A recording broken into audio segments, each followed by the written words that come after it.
bom.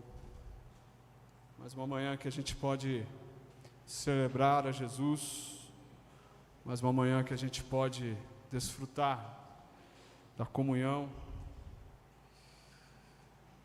de abraçar os irmãos, de ver gente chegando com medalha na corrida. A Vivi e o Laércio me colocou numa responsabilidade agora, porque toda vez que eu for correr eu tenho que ir para a igreja agora.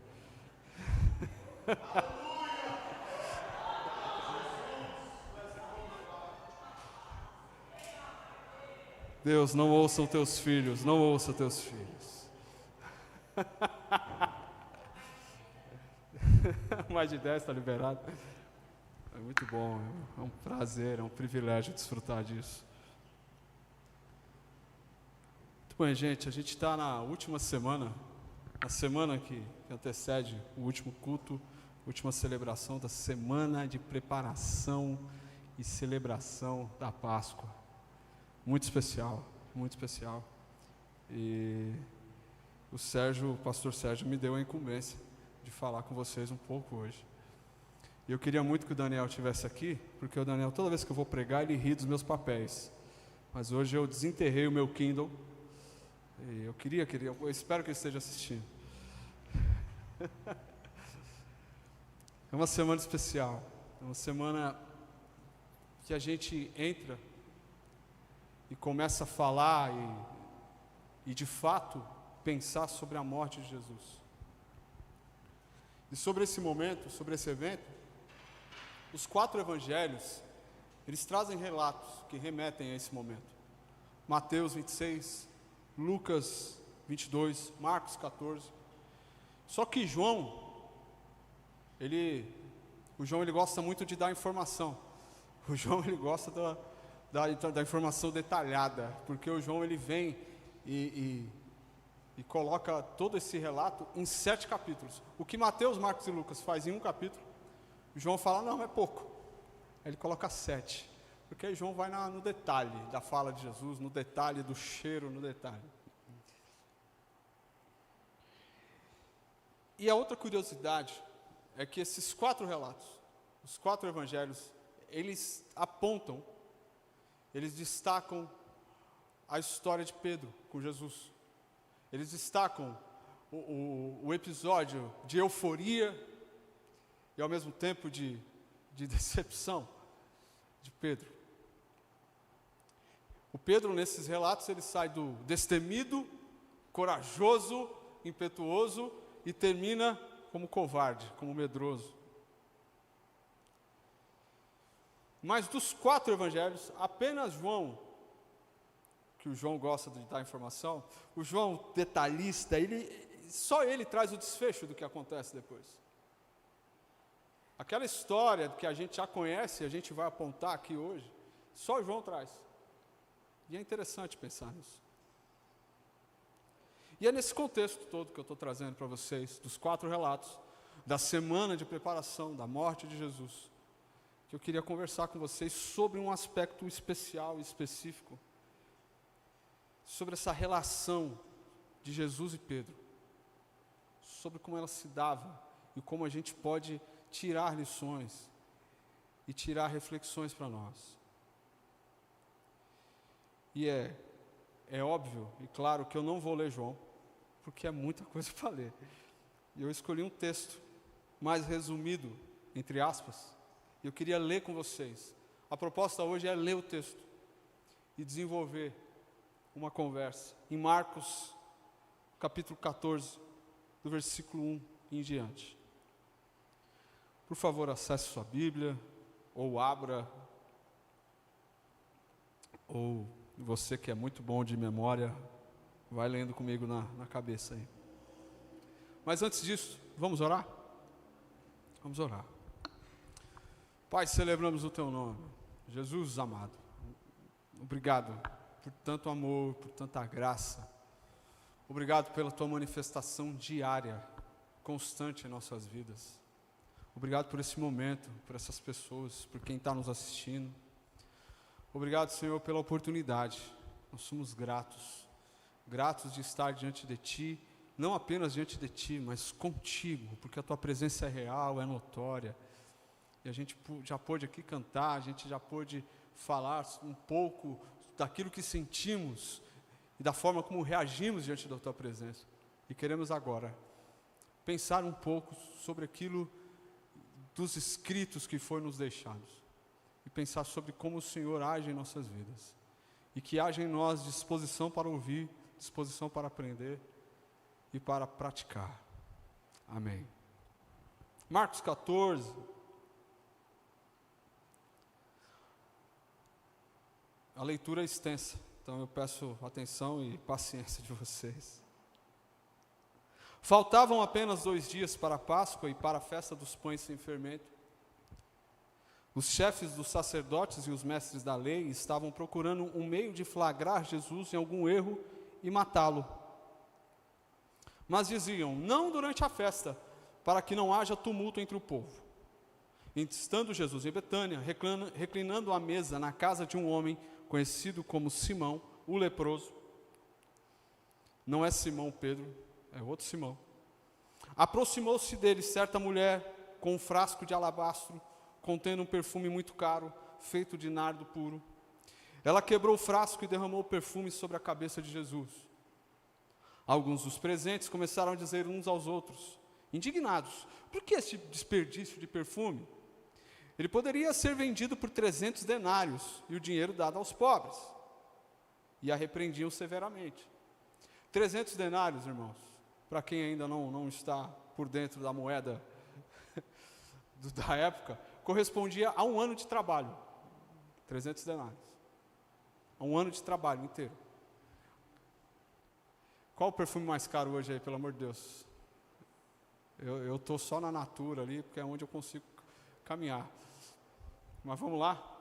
Alguém sabe aí me dizer? Vamos pensar no salário mínimo aí? O salário mínimo está? 1.000 e? Muito bem. Vezes 12. Vamos, vezes 12?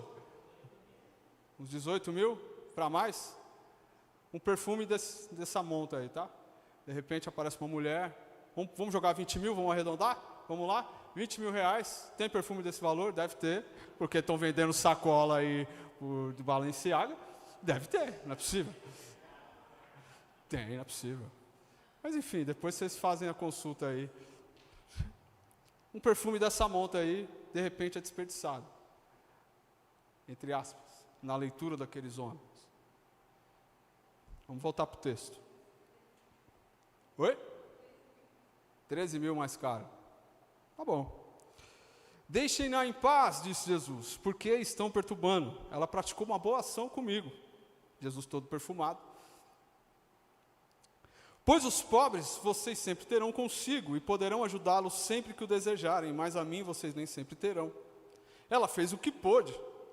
Derramou o perfume em meu corpo antecipadamente, preparando-o para o sepultamento. E aqui no texto a gente começa a ter sinais da consciência de Jesus sobre o momento derradeiro, sobre a morte que estava por vir.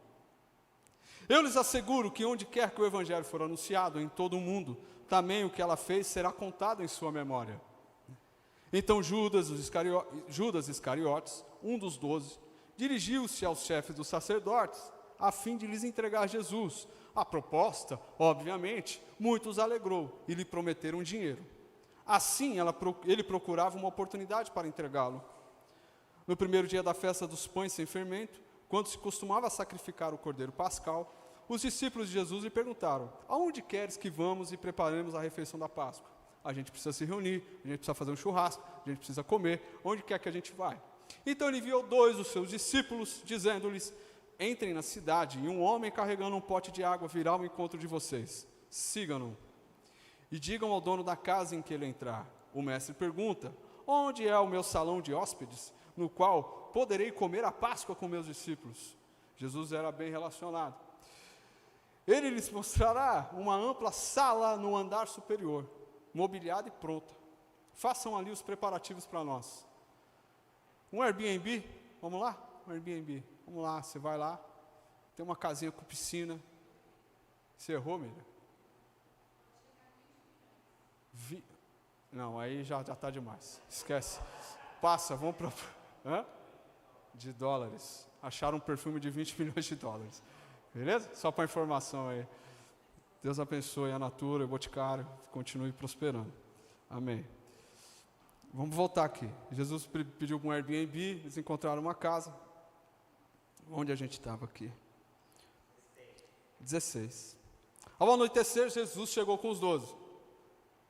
Quando estavam comendo, reclinados na mesa, Jesus disse: digo-lhes que certamente um de vocês me trairá, alguém que está comendo comigo. De novo, Jesus começa a dar sinais de consciência do seu momento final. Eu vou morrer, e vai ter um que vai me trair. Eles ficaram tristes, e um por um lhes disseram: com certeza não sou eu. Afirmou Jesus: é um dos 12, alguém que come comigo do mesmo prato. O Filho do Homem vai, como está escrito, a seu respeito. Mas ai daquele que trai o Filho do Homem, melhor lhe seria não haver nascido. Enquanto comiam, Jesus tomou o pão, deu graças, partiu, deu aos discípulos, dizendo: tomem, isto é meu corpo. Em seguida tomou o cálice, deu graças, ofereceu aos discípulos, e todos beberam. E ele lhes disse, isto é o meu sangue da aliança, que é derramado em favor de muitos. Eu lhes afirmo que não beberei outra vez do fruto da videira, até aquele dia em que beberei o vinho novo no reino de Deus. Depois de terem cantado um hino, a banda subiu, pegou um violão, um baixo, uma bateria, cantaram um hino, saíram para o Monte das Oliveiras. Não dá para levar a bateria no monte, né? Tem que ser na zabumba. Disse-lhes Jesus: vocês todos me abandonarão, pois está escrito: ferirei o pastor e as ovelhas serão dispersas. Mas depois de ressuscitar, irei adiante de vocês para a Galiléia. O contexto é até aqui. E aqui a gente começa a conversar. Pedro declarou: ainda que todos te abandonem, eu não te abandonarei. O Pedro, ele é meio que aquela música, né, do Frejá, né? Por você, Senhor, por você eu largo tudo, limpo o trilho do metrô, vou a pé do Rio a Salvador, tomo banho gelado no inverno, estou disposto a tudo.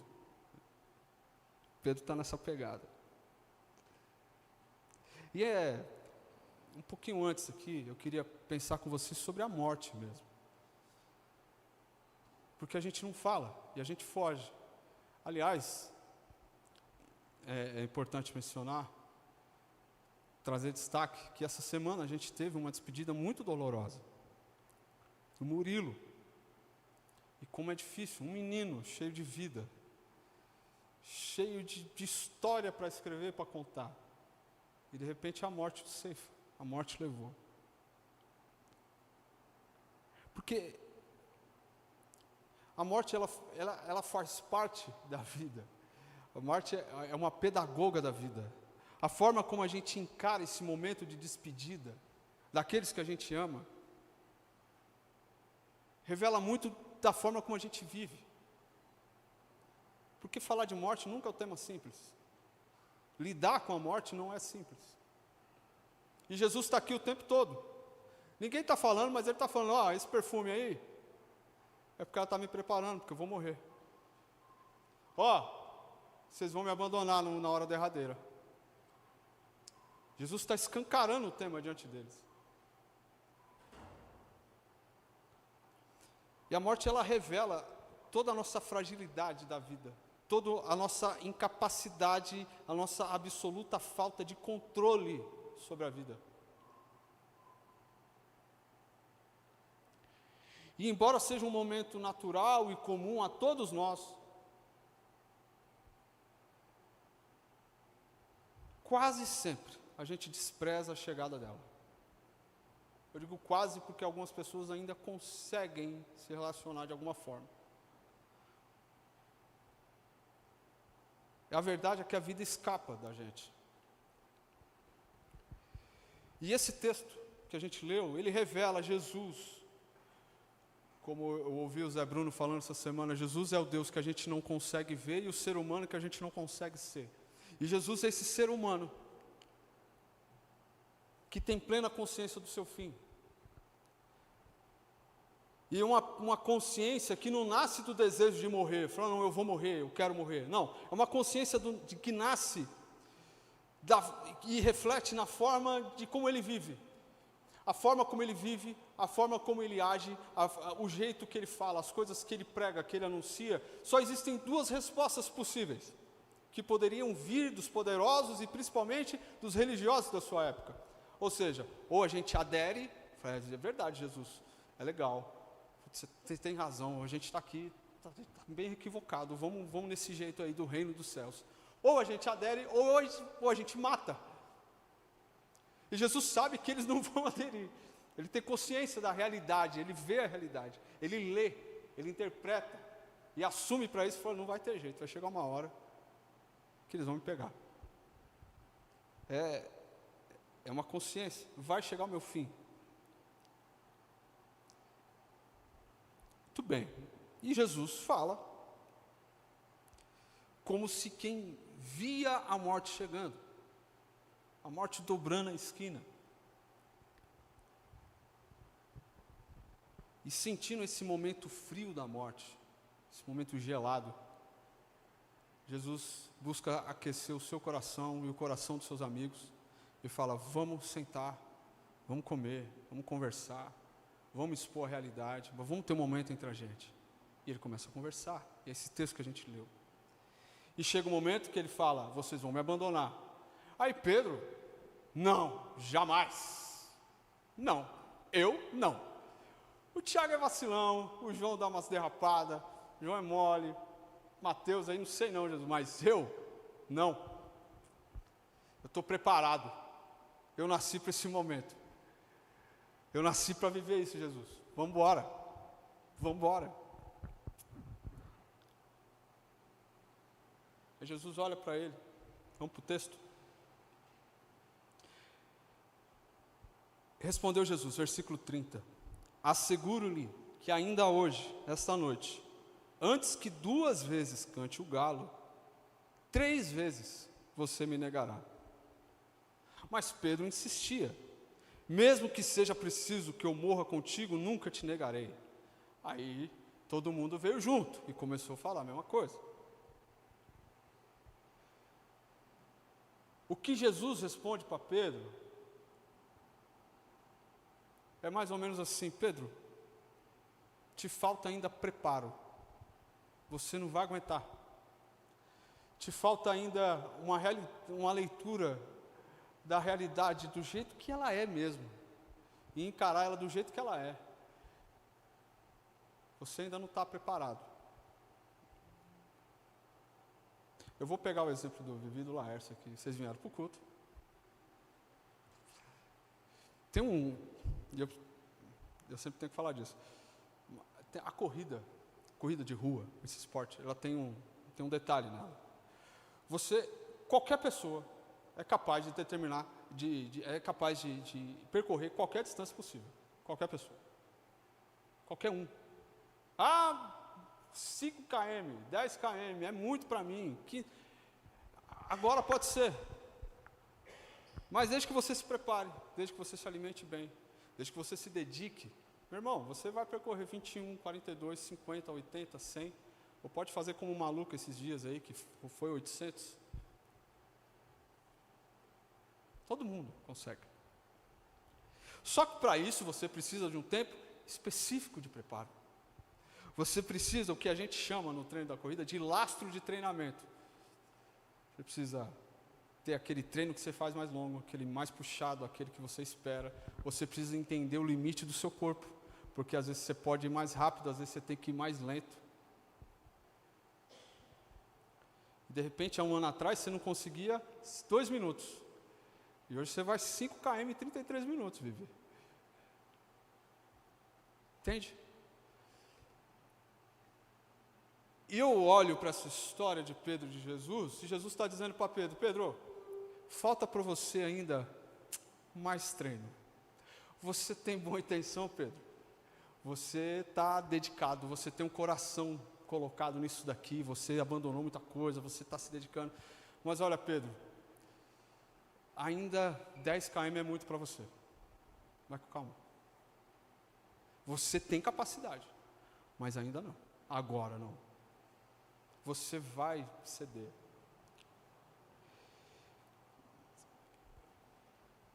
E pegando o texto de Lucas, capítulo 22, versículo 31 e 32, a gente tem exatamente o contexto que Marcos não coloca, mas uma fala de Jesus, de como ele se sentia a respeito de Pedro.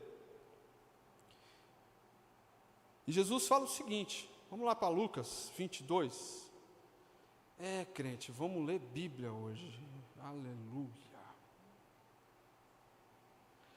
Lucas 22, 31 e 32, Jesus fala o seguinte: Simão, Simão, Satanás pediu vocês para peneirá-los como trigo, mas eu orei por você, para que a sua fé não desfaleça.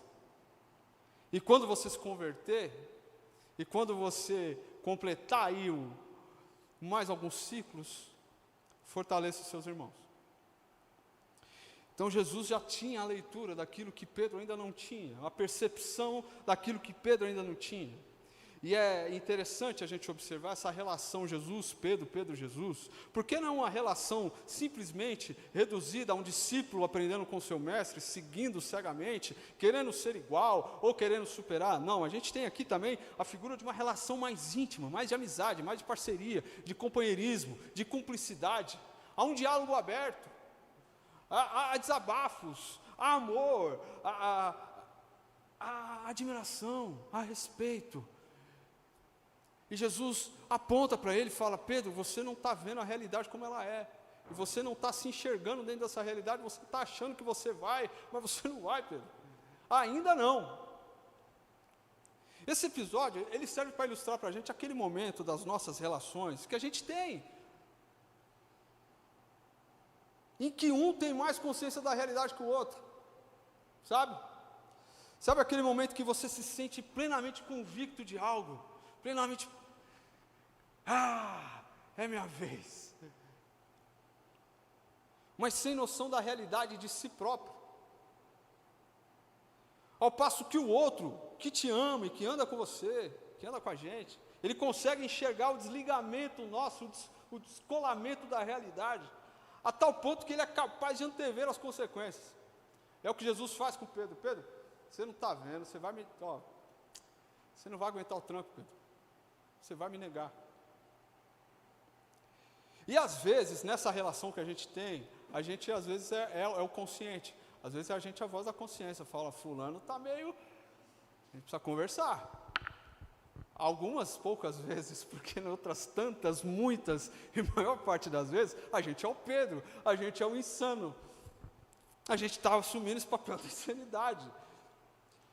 E nesse momento, pouquíssimas vezes, a gente acata o alerta dado, o alerta de perigo. Pouquíssimas vezes, a gente aceita a orientação de quem nos ama para ajustar a nossa rota, para ajustar o nosso discurso, para ajustar o nosso projeto.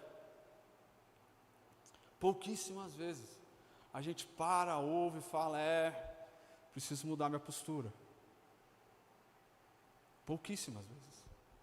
É o que Pedro faz, e o pior que Pedro, não ele só faz para ele, como ele inflama os outros, né? Porque ele fala, não Jesus, eu vou, os outros falam, a gente vai mesmo, a gente está pronto mesmo. Conta com a gente, Jesus, a gente é brabo. A gente é brabo. Quase nunca levamos em consideração a advertência amorosa. Raras vezes a gente ouve e entende e acolhe aquela fala de alguém que fala, olha, eu tenho pensado em você, eu tenho orado por você, para que você, no seu coração e na sua mente, encontre o discernimento do que tem que ser feito. O fato é que muitas vezes, grande parte das vezes, 95% a 99% das vezes, a gente refuta essas orientações, você crente e bíblico, admoestações, e a gente despreza esses alertas, a gente despreza essas bandeiras vermelhas que erguem diante de nós. E aí fala, ninguém me apoia, viu? Olha, ninguém, fulano veio falar comigo, ele acha que sabe de tudo. Ele acha que pode prever as coisas, ele acha que está dentro de mim, ele acha que sabe mais do que eu. Eu estou aqui cheio de entusiasmo, tenho meus planos, eu estou sonhando, e tem fulano que está jogando um balde de água fria em mim. Irmão, às vezes o balde de água fria não é para te desanimar, é para te refrescar suas ideias. Porque muitas vezes Deus fala através de outras pessoas e a gente ignora, por achar que ninguém está vendo o que está lá dentro. Jesus fala para Pedro, Pedro, eu sei como é que está aí dentro, eu tenho orado por você, eu conheço você aí por dentro, sabe por quê? A gente está tão próximo, a gente conversa tanto que eu consigo ouvir o que você não fala, Pedro. Eu consigo entender o que você está falando, na verdade tem origem num emaranhado de coisas que está aí dentro que você quer esconder, Pedro. Eu estou orando, pelo amor de Deus, Pedro, presta atenção. E às vezes Deus está falando com a gente através das pessoas, porque tem gente que escuta o que a gente não fala. Porque o que está dentro da gente está gritando tanto, está falando tão alto, a gente tenta calar, mas as vozes escapam, que quem está perto consegue ouvir e fala, opa, irmão, segura. Ou, tem tanta coisa que a gente não está fazendo e não está vendo, quem está do outro lado está tendo a perspectiva, e está falando, cuidado, pelo amor de Deus, e a gente não.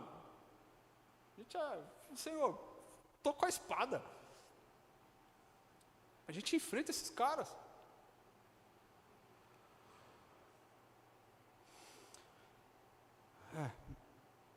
Marcos, seguindo em Marcos 14, vamos voltar para o texto.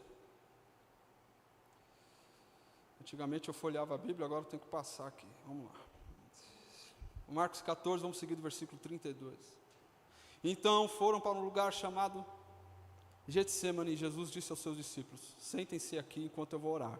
Levou consigo Pedro, Tiago e João, e começou a ficar aflito e angustiado.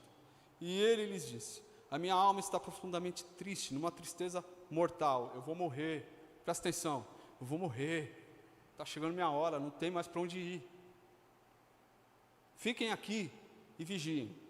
Indo um pouco mais adiante, prostrou-se e orava para que, se possível, fosse afastada dele aquela hora. Jesus não desejava ir, mas ele sabia que ia acontecer, porque não tinha outro jeito, porque ele não ia abrir mão daquele que ele tinha para fazer, ele não ia abrir mão do projeto de Deus, do reino de Deus, e ele falou, não vai ter jeito, mas se tiver outro jeito, faz. É o que a oração do texto vai dizer, Pai, por favor, Paizinho, por favor, afasta de mim esse cálice. E dizia, Abba, Pai, tudo te é possível, afasta de mim este cálice, contudo não seja o que eu quero, mas sim o que tu queres. Então voltou aos seus discípulos e os encontrou vigilantes, preparados, armados, orando, cantando. Não, estava dormindo. Simão, disse ele a Pedro, você está dormindo, não pôde vigiar nem por uma hora. Vigie e ore para que não caia em tentação. O espírito está pronto, mas a carne é fraca. Você tem entusiasmo, você tem aí um negócio, mas você ainda não está pronto. Mais uma vez ele se afastou e orou, repetindo as mesmas palavras. Jesus, Pai, pelo amor de Deus, dá um refresco. Quando voltou de novo, agora Pedro, Tiago e João, estava todo mundo preparado, estava alerta, não, estava dormindo de novo, porque os seus olhos estavam pesados, eles não sabiam o que lhe dizer. Voltando pela terceira vez, ele lhes disse, vocês ainda dormem e descansam? Ou seja, teve 1, 2, 3 vezes. Basta, chegou a hora, eis que o Filho do Homem está sendo entregue na mão dos pecadores. Levantem-se e vamos. Aí vem aquele que me trai. Enquanto ele ainda falava, apareceu Judas, um dos 12. Lembra lá no início do texto? Eu vou vender Jesus. E aí você tem aí uma discrepância, porque a mulher lá no começo, ela derrama, ela dedica 1 ano do seu trabalho nos pés de Jesus, e Judas vende por 30 moedas de prata. Eu não fui atrás para saber a equivalência, mas é muito menos, acho que não dá um mês, 30 moedas. Muito bem, e Judas apareceu. Com ele estava uma multidão, versículo 43, armada de espadas e varas, enviada pelos chefes dos sacerdotes, mestres da lei e líderes religiosos. O traidor havia combinado um sinal com eles, a quem eu saudar com um beijo é ele, prendam-no e levem-no em segurança. Dirigindo-se imediatamente a Jesus, Judas disse: Mestre, e beijou. E os homens agarraram Jesus e o prenderam. Então, um dos que estavam por perto puxou a espada e feriu o servo do sumo sacerdote, decepando-lhe a orelha. Marcos não fala quem é esse servo. Marcos não fala quem é. Mas eu acho que é Lucas que vai dizer. Ou Lucas ou João, que é Pedro. De repente Pedro acordou, pegou a espada e acertou a orelha. Era tão bom de mira, era tão bom de espada, estava tão preparado, que o que ele conseguiu fazer foi pegar a orelha. Disse-lhe Jesus: estou chefiando alguma rebelião para que vocês venham me prender com espadas e varas? Todos os dias eu estava com vocês ensinando no templo e vocês não me prenderam. Mas as escrituras precisam ser cumpridas. Então, todos os abandonaram e fugiram. Que começa, né? Todos aqueles fugiram. Um jovem vestindo apenas um lençol de linho estava seguindo a Jesus. Quando tentaram prendê-lo, ele fugiu nu, deixando o lençol para trás. Levaram Jesus ao sumo sacerdote. Então se reuniram todos os chefes dos sacerdotes, os líderes religiosos e os mestres da lei. Irmão, por favor, presta atenção. A gente está aqui no contexto que Jesus está preso. Depois de terem comido, depois de terem ceado, depois de ter orado, depois de Jesus falar: eu vou morrer, a realidade é essa. E os discípulos falam: não vai, que isso, pô, Jesus, sei, que isso. Agora Jesus está preso, todo mundo fugiu. Jesus está diante da polícia.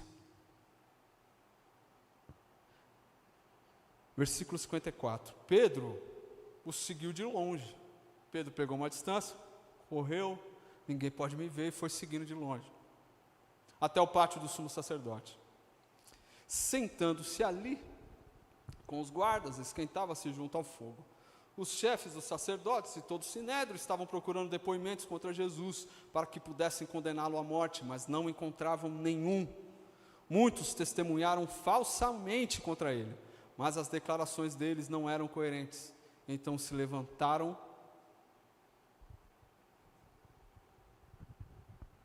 alguns e declararam falsamente contra ele. Nós o ouvimos dizer: destruirei esse templo feito por mãos humanas, e em 3 dias construirei outro, não feito por mãos de homens. Mas nem mesmo assim o depoimento deles era coerente. Depois o sumo sacerdote levantou-se diante deles e perguntou a Jesus: você não vai responder à acusação que fazem a você? Mas Jesus permaneceu em silêncio e nada respondeu. Outra vez o sumo sacerdote lhe perguntou: você é o Cristo, filho do Deus bendito? Sou, disse Jesus, e vereis o Filho do Homem sentado à direita do Poderoso, vindo com as nuvens do céu. O sumo sacerdote, rasgando as próprias vestes, perguntou: por que precisamos de mais testemunhas? Vocês ouviram a blasfêmia, que acham? Todos o julgaram digno de morte. Então alguns começaram a cuspir nele, vendaram-lhe os olhos e, dando-lhes murros, diziam: profetize. E os guardas o levaram, dando-lhe tapas. E aparece Pedro na história de novo. Estando Pedro lá no pátio, tranquilo, versículo 66. Uma das criadas do sumo sacerdote, só um instante, irmãos, deu um erro aqui, calma aí. A Bíblia em papel não dá erro. Uma das criadas do sumo sacerdote passou por ali. Vendo Pedro se aquecer, olhou bem para ele e disse: você também estava com Jesus, o Nazareno? Contudo, ele o negou, dizendo: não, eu não o conheço, nem sei do que você está falando. E saiu para o alpendre. Quando a criada o viu lá, ela gritou, disse novamente aos que estavam por perto: esse aí é um deles. De novo ele negou. Pouco tempo depois, os que estavam sentados ali perto disseram a Pedro: você com certeza é um deles, porque você é galileu. Você fala igual a eles. E ele começou a se amaldiçoar e a jurar: eu não conheço o homem de que vocês estão falando. E logo o galo cantou pela segunda vez. Já tinha cantado uma, o Marcos não falou aqui, mas ele já tinha cantado uma. Aí ele canta a segunda vez. E Pedro se lembrou da palavra que Jesus havia lhe dito: antes que 2 vezes cante o galo, você me negará 3 vezes. Então Pedro desmoronou, caiu em si. Veja, Jesus é preso, a prisão que Jesus previa e a condenação à morte, do qual ele tanto havia dito, acontece. E acontece também o que Jesus havia predito. E Pedro é confrontado e ele não dá conta de suportar a realidade. Lembra o que ele disse? Eu tomo um banho gelado no inverno, eu faço o que for necessário por você. Jesus fala, não faz, você não faz. E ele não fez. O embate protagonizado por aquela mulher com Jesus e pelas pessoas no entorno dele, revelou tudo que Pedro tentava esconder, toda a sua vulnerabilidade, toda a fraqueza das suas palavras, todo o seu despreparo. O medo que ele tanto fugia, de repente assumiu o controle. E ele fala, não conheço, não me venha com história, não me venha com isso, que eu nunca ouvi falar, não sigo, não compartilho conteúdo, não leio, nunca tirei foto, não sei quem é. Mas toda aquela abordagem, olha, são pessoas, não são soldados, não são líderes religiosos, são pessoas comuns que estão ali, são servas dos sacerdotes. A abordagem da mulher e das pessoas foi o suficiente para revelar que Pedro, de fato, não estava pronto. Ele estava com a turma de Jesus, ele era um deles, era um dos da turma de Jesus, falava até como eles, achava que estava pronto, se sentia pronto, falava como se pronto estivesse. Nada disso foi suficiente. Pedro era identificado com a turma de Jesus, com a turma do Messias, mas ainda estava em processo de vir a ser o que estava destinado ou o que desejava ser. Ele foi alertado, resolveu ignorar. E enquanto o galo cantava no silêncio da madrugada, anunciando o início da manhã, Pedro finalmente caiu em si. Errei, me equivoquei-me. Houve um equívoco.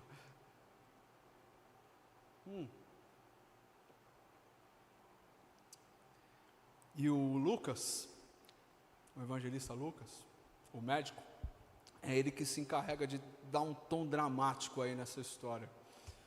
Porque ele vai escrever que durante essa cantata do galo e durante esse drama do Pedro, Jesus passa.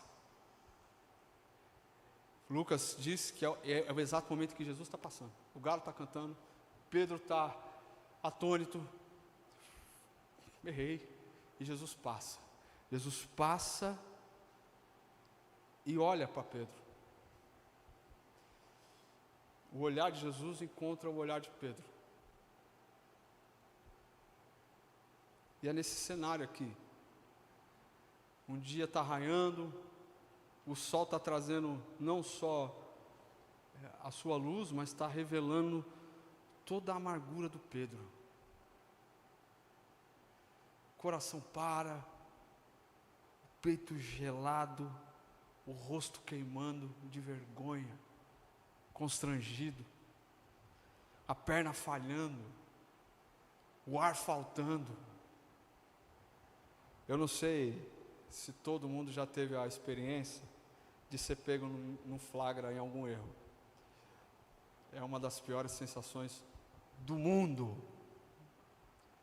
Quando você faz, esconde e acha que está tudo certo. E alguém fala, te peguei, irmão, te vi, estou sabendo. Você foi descoberto. É frustrante lidar com isso. É a morte. Mas veja, irmãos, o olhar de Jesus não deve ser interpretado como o de alguém que está decepcionado. O olhar de Jesus não deve ser interpretado como de alguém que julga o outro. A gente pode dizer isso com certeza, porque a gente já conhece o final da história. Mas a gente pode também dizer isso com certeza, porque essa é a nossa experiência. de uma relação amorosa, de uma relação com alguém muito perto e que a gente ama. Porque o olhar de Jesus não é um olhar que julga e que mata, mas é um olhar que propõe vida. É um olhar que nos convida à consciência e que revela compaixão por nós. É um olhar de quem diz: eu sabia, eu te conheço, mas nada mudou entre a gente. O meu amor não se alterou. A minha expectativa com relação a você continua a mesma, porque eu te conheço. É isso que a gente canta aqui e a gente ora repetidas vezes em nossos cultos. Porque quando Cristo vem, quando o olhar de Cristo nos encontra, tudo se faz diferente. Por quê? Porque é Ele que vê os nossos pecados ocultos. É Ele que vê o que a gente esconde no fundo do nosso coração. É Ele que enxerga o que a gente vê no escuro. É Ele que enxerga o que a gente esconde no fundo do nosso coração e espalha o barro que ainda faltava, derrama em nossa vida a água, sacia a nossa sede, limpa a sujeira, abre a janela para a luz nos encontrar.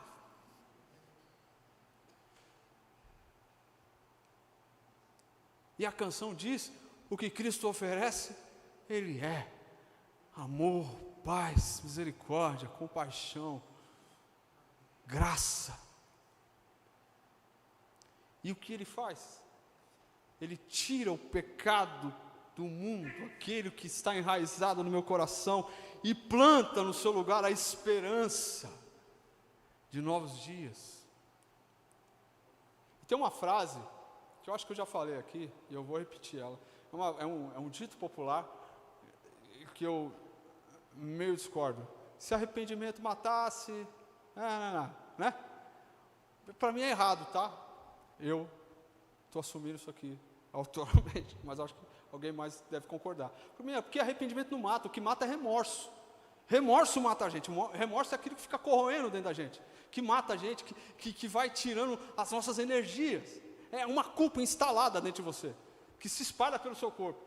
O arrependimento não, o arrependimento ele traz vida, porque o arrependimento te coloca de frente com você mesmo, se encarando, e você fala: eu vou mudar a rota. O arrependimento é mude a rota, faz outro caminho. Você pode continuar seguindo, Pedro, você está no caminho. Eu acho que eu tenho grande expectativa sobre você, Pedro, mas olha, muda a rota, você precisa mudar essa rota, você precisa adotar outra postura. Arrependimento não mata, arrependimento traz vida. E ainda bem, concluindo, ainda bem que João, o nosso jornalista, João, o homem da informação, ele teve o cuidado de trazer o desfecho para a gente dessa história. João 21 vai trazer para a gente a história da pescaria.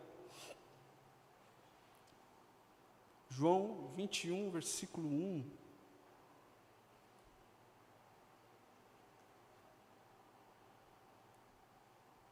Porque aquela história que os discípulos estão a noite toda pescando, e nada. De repente um homem aparece na margem. E aí? Tem sardinha?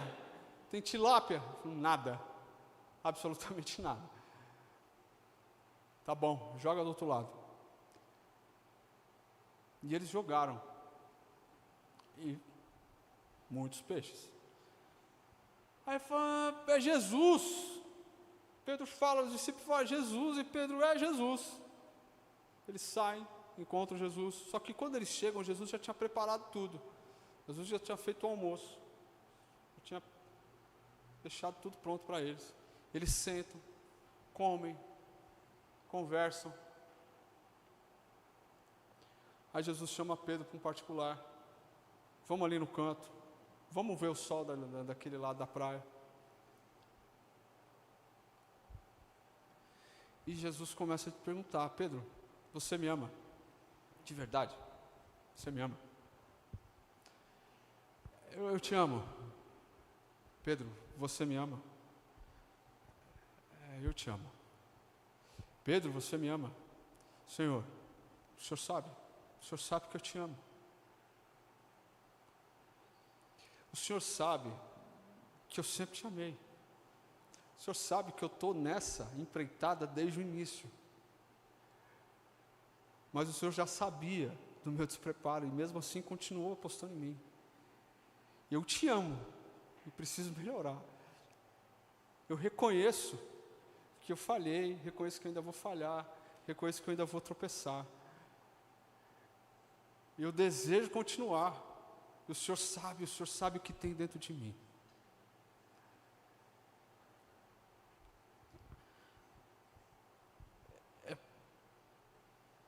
É um mistério daquilo que a gente vive depois de se encarar e se deparar com a própria fraqueza e descobrir que em Cristo a gente pode começar de novo. E Jesus não julga Pedro, mas ele traz para perto de si e demonstra confiança no Pedro. E fala: apacenta as minhas ovelhas. A chave da igreja está nas suas mãos, Pedro. Você esteve sempre comigo, sempre foi um dos meus. Você fala até como um dos meus. E agora você quem vai tocar o projeto. Você tem a minha confiança. E por fim, meus irmãos, é interessante voltar um pouquinho e pensar no galo cantando, né? Porque o galo cantando é o símbolo do sol que vai nascer. É o símbolo da manhã que está chegando. É um fenômeno da natureza. É o aviso que nos convida a ficar de pé. O galo não tem o soneca, ou aguarde 10 minutos. O galo continua cantando. E ele berra. E você tem que ficar de pé. E encarar suas próprias debilidades. Mas o galo também é o sinal, é no aviso que amanhã está nascendo, que o sol está subindo, mas que a graça de Deus já está colocada sobre os nossos pés, todos os dias, e que a gente pode iniciar de novo, se livrando das dores passadas, se livrando das frustrações, se livrando dos nossos erros, sem culpa, sem remorso, mas seguindo para o chamado daquilo que fomos feitos, para o reino do seu amor, para o reino de Deus. Amém, irmãos? Amém. E por fim, eu quero deixar um poema do Jefferson Pilar. Ele escreveu uma música, Quando o Galo Cantou. Eu não vou cantar a música porque eu não ensaiei, nunca cantei ela, mas eu quero declamar ela. É curta. Sentado à beira-mar, bem perto da fogueira, o mestre me explicou, me perdoou. E o que aconteceu naquela madrugada não precisava mais me machucar, pois quando o galo cantou, não foi o fim, não acabou, mas foi começo e recomeço. Que eu não preciso olhar para trás, pois quando o galo cantou, o meu tempo, Deus zerou. Um novo dia começou. E o meu ontem não existe mais. Não preciso ficar preso à madrugada, porque eu já fui alcançado pela graça. Me abençoou, me perdoou. O meu ontem caducou. Amém. Deus abençoe. Vamos orar, queridos. Vamos ficar de pé, vamos orar.